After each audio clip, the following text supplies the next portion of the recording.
नमस्कार दोस्तों, आपका हिस्ट्री 21 में बहुत बहुत स्वागत है। पिछले वीडियो में हमने अलाउद्दीन की बाजार नियंत्रण और कृषि संबंधी नीतियाँ पे चर्चा कर रहे हैं, जहाँ पे हमने बहुत चीज़ों को देखा, समझा और हमने ये जाना कि वो किस प्रकार उसके नियम कड़े थे, किस प्रकार वो दाम और सारी चीज़ों को लेके उसकी सोच बहुत अलग थी और किस प्रकार वो अकाल या किसी भी अन्य समय में किसी प्रकार की बढ़ोतरी या महंगाई में बढ़ोतरी नहीं होती थी। तो ये एक उस टाइम का युग का आश्चर्य था। उसके उपरांत आज हम जिस विषय पर चर्चा करने वाले हैं उसकी सेना संबंधी और कृषि संबंधी नीतियों के बारे में हम जिक्र करने वाले हैं। तो चलिए बिना देरी करते वीडियो को स्टार्ट करते हैं।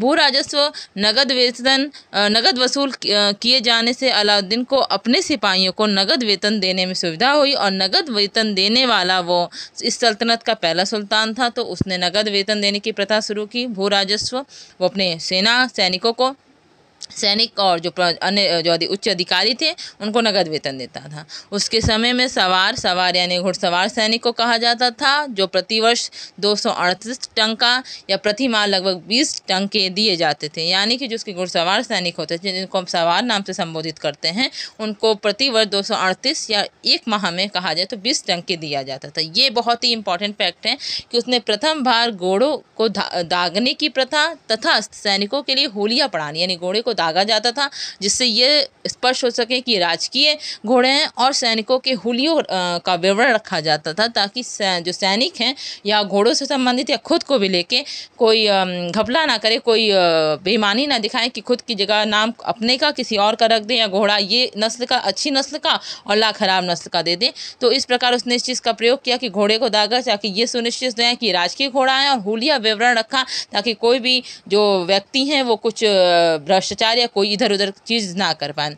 और इसके अंतर्गत राज्य द्वारा घोड़े पर मोहर का निशान लगा दिया जाता था, जिसका हमने जिक्र किया।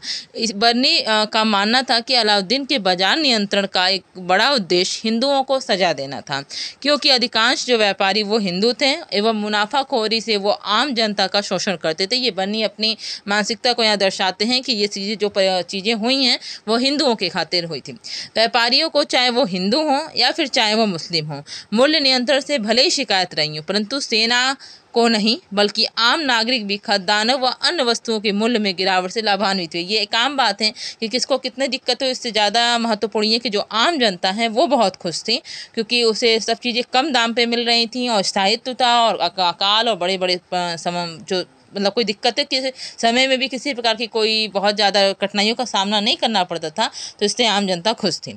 और अलाउद्दीन ही पहला शासक था जिसने इस बात पर आग्रह रखा कि दोआब क्षेत्र से भू राज्यों का निर्धारण खेती के लिए प्रयोग की जा रही भूमि के पैमाइश का आधार पर किया जाता है, यानी राजस्व का जो निर्धारण होगा वो पैमाइश के आधार पर होगा। तो आज का वीडियो यहीं पर समाप्त करते हैं। आगे और भी बहुत सारी महत्वपूर्ण फैक्ट हैं अलाउद्दीन से संबंधित, जिसके विषय में हम नेक्स्ट वीडियो में चर्चा करेंगे। अगर आपको वीडियो अच्छी लगी हो, पसंद आई हो, उपयोगी लगी हो, तो प्लीज़ इसे लाइक कीजिए, शेयर कीजिए, मेरे चैनल को सब्सक्राइब कीजिए और अंत तक वीडियो में बने रहने के लिए आप सभी का बहुत बहुत धन्यवाद।